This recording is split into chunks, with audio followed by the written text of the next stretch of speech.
เป็นว่าขอเป็นระวงเล่าให้แด้ว่าซะเนาะเป็นรอบปฐมฤกษ์เนาะฝากให้พิเศษทางเจ้าภาพใหญ่ใจดีของพวกเขาก็แล้วก็เดินเพิ่นว่าขอเป็นเพลงงามเมืองลาวให้แด้ว่าซะเนาะอิตากุโซก็จัดให้ตามคำขอเนาะงามเมืองลาวเสน่ห์เมืองลาวเพิ่นว่าเนาะอยู่โตอยู่ตั้งออกมาเต้นนำกันเด้อพี่น้องเด้อเชื่อ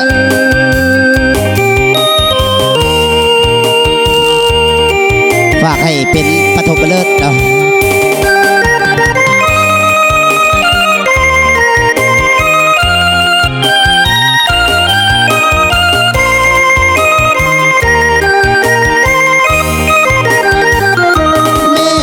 กระจายสายลมพัดเผางามแท้เมืองลาวแวววาวสวยสะดุดตาพงสาลีสำเนื้องามเหลือสุดพันละนาอุดมใสบ่อแก้วนำทาสมสาวป่าสามีสุขทางเอิงพวงได้หาใส่เทียบพันน้ำของน้ำคานประสานกอดใจเมืองหลวงสยามบุรีทิศนี้ยังฟังในสวงเวียงจันทร์เสียงโขงจากมาแสนห่วงคืนนั้นลาตีเสิร์สันเวียงจันทร์นครหลวงใจหลายล้านดวงขอน้อมนมัสการ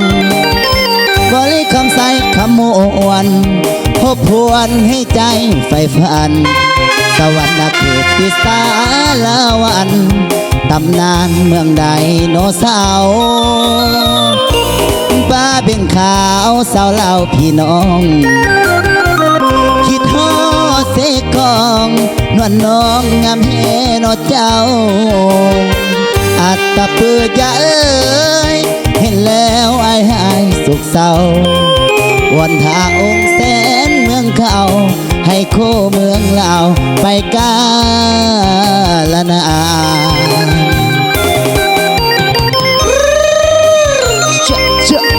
เอาเกี่ยวกันเด้อ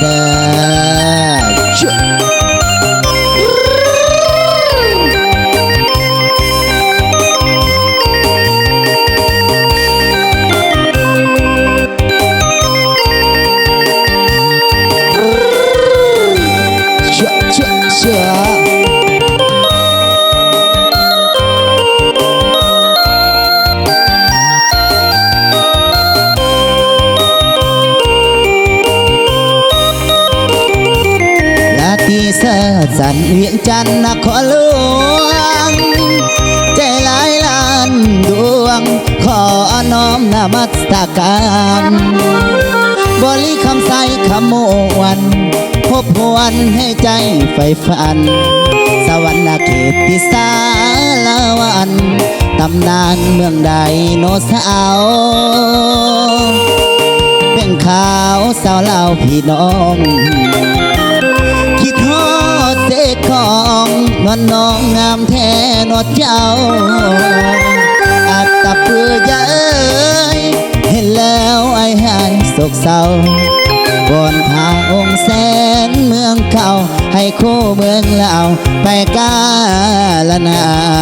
น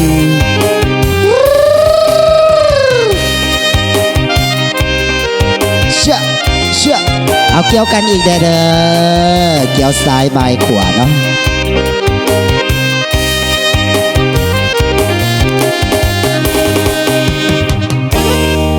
ฝากให้ทางเจ้าภาพก็แล้วกันเด้อระวงปฐมฤกษ์เนาะพิเศษระวงสามัคคีหอบต่อเบื่อเนาะเปิดว่า